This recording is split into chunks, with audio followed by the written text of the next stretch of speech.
Good morning. It's a pleasure to be here and to present to you MCOMM. We are proud to present MCOMM today at the University of Michigan. We love the letter M, as I'm sure you all know. But M in this case refers to medical communication.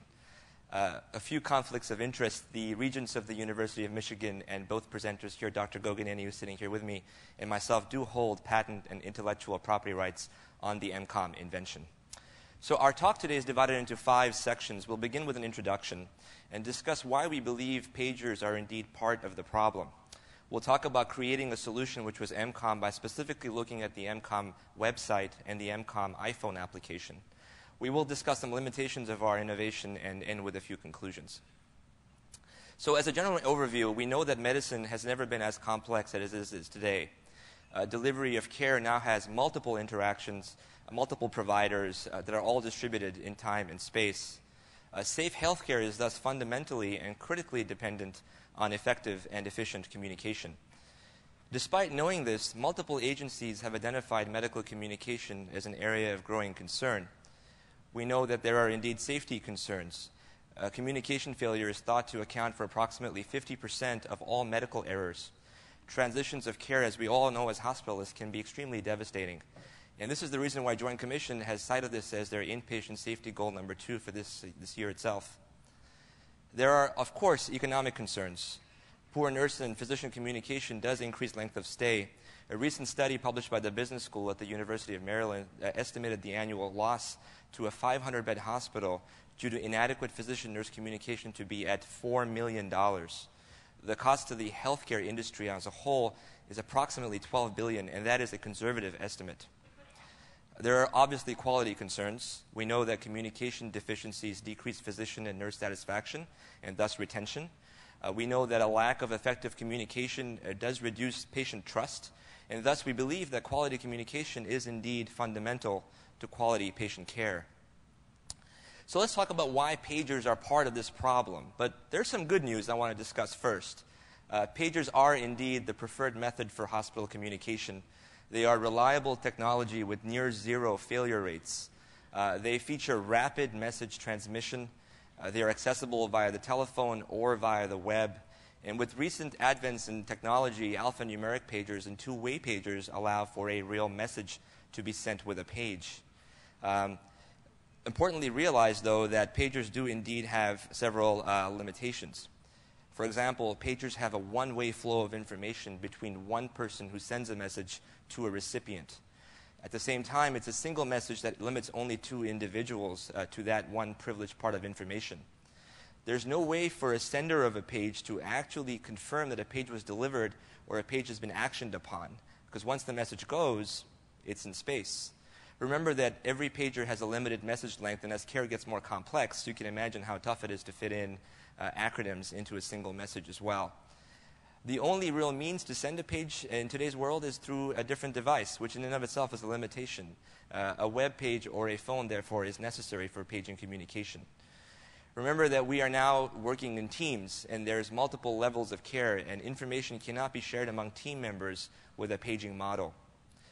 Obviously, there's no way to prioritize a paging alert, so remember that the page for changing that Foley catheter sounds the same as the patient coding, which is a real limitation to paging technology. So here's the University of Michigan web paging website, and just as an example, you'll see that we cannot exceed 240 characters in our paging system. This is about standard for most web-based paging. So web-based paging works in a very unique way. Individuals use a computer to type up a message. The message is then transmitted over the web to a paging device. The person who gets that message may want to call the actual sender back, but really can't do so unless he's by a phone or he has a number to call back on. Remember, importantly, that students, residents, nurse practitioners in the community, for example, the attending level physicians and the nurse, who are all equally important investors in patient care, have no idea of what that message just sent between those 2 individuals. So we thought about these concepts when we created MCOMM, and we essentially thought to ourselves that the technology does exist to improve our means of communication. But we asked ourselves 2 fundamental questions. Could we harness this technology to build a system that did more than just enhance communication? And could we indeed make a product that would save money, enhance safety, and improve quality? And since we're in Chicago today, I thought we'd say, yes, we can. So here's how MCOMM works. Your attending comes in the morning. He meets with his team, which usually includes students and residents and PAs and nurse practitioners. That team then travels up to the wards and meets with our Joe Blow patient, discusses care, how are things going. They meet with the nurse as well, of course, and review the events over 24 hours of stay, and then come up with a to-do list. And if you stop and think for a second, this is all you do in the day in the hospital. You basically communicate around these tasks because these tasks define what the nurse and what the team does during that entire day. So MCOMM represents the solution. It's a workflow which represents that process. It's not only a communication system. And so we believe that MCOMM is a work process enhancer. And we thus would like you to think of MCOMM as communication through tasks. MCOMM has two components. There is a website and a mobile device. The website is the initial preferred implementation for nurses, residents, and PAs. And the mobile device, we hope, will be the physician preferred implementation. So here's a snapshot of the MCOMM website. As you can see, it looks just like a regular EMR. We have a patient list on the upper left-hand side. The My Tasks tab is in the middle, and the Alerts is on the right. Notice that we have a very high-profile list of patients, including Larry Wellickson, Patrick Colley, and of course our very own Scott Flanders. Notice that on the right of the screen next to Larry, there is a column that says high and low, and these are high and low priority tasks. So MCOMM defines task priority for you simply by looking at a website. The red-lettered tasks represent high priority, and the black-lettered tasks represent low. So if we click on Larry as an example, and we all love Larry, so we should choose him, obviously. The red tasks, as you can see here, are high priority. And as you can see on the screen, not only is a task defined, but a person who is delegated to the task is also listed. So immediately, without looking at a device, I'm able to tell who is responsible for what task. Notice that each task has a status, which are essentially three. A task can be delegated, a task can be acknowledged, which means it's in process, or a task can be completed. So as an example, let's look at how we add a new task. We simply click on the Add New Task box, and lo and behold, you can a pop-up box shows up where you can type a new task in directly without a limitation on characters, of course. The pop-down box allows you to delegate the task to one of your teammates, and simply checking off the high priority with listed at the bottom of the screen, as you can see, in red letters. Let's look at the GI consult task for an example. So the beauty of the GI consult task when you click on it is that you actually have a full message, you have a task priority, and notice there's an audit trail created as to what time the task was created, who it's been delegated to, and who is responsible for this task. So this ensures compliance in terms of task delegation and task responsibility. The My Tasks tab brings about your work list for the day. So these are all tasks that are assigned to me as a physician for that day. Notice that, again, the red letter tasks represent high priority. You have a status for each task as well as either delegated, acknowledged, or completed. The Alerts tab is the attending view of the entire team. These are your minions, as it were, on your team itself. And you can look at one screen and figure out where your intern, resident, and your students are with their particular responsibilities. The MCOMM iPhone application uses existing wireless networks to communicate with this very website. We can use cellular access if Wi-Fi is not available.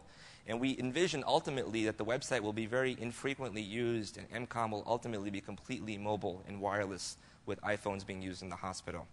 So here's a sample screenshot of what the iPhone looks like. This is our username and password, which is a secure login. You'll notice that we have the same patient list on when you log in securely. Notice at the bottom of the screen that we indeed have those same navigation tabs as the website, the patient list, the My Tasks, and the Alerts.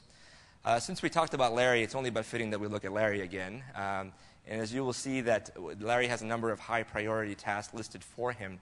Let's look at the blood transfusion task as an example. Simply touching that task on the iPhone screen brings about the fact the task has not been delegated. So I simply press the action button on the bottom left hand of the screen, choose the delegate option, and since Prasant's here, I'm going to delegate this to my partner and click Dr. Prasant Goganeni. I then am asked, are you sure you want to delegate this to Dr. Goganeni? And I click on the accept button, and again, you'll see that you have a trail of information that tells you where the task is and who's responsible for it. So let's focus on the limitations of MCOMM. MCOMM has experience that's limited only on a prototype, and so real-world experience is largely undefined. We understand and we acknowledge that quantifying impact and demonstrating value for this innovation will be challenging. The devices are expensive, and the iTouch is a cheaper option which works on Wi-Fi. And of course, battery life can be a bit of an issue with these devices. So to summarize, medical communication is fundamental to inpatient safety, quality, and cost of care. We believe that MCOMM represents a technological breakthrough in medical communication via the process of workflow process improvement. The use of mobile devices that organize tasks by patients and priority using a team-based approach is unprecedented. We have a few special thanks for gentlemen here in the audience and for members of SHM. And the MCOMM team would like to thank you for your attention. I'm happy to take questions. Thank you.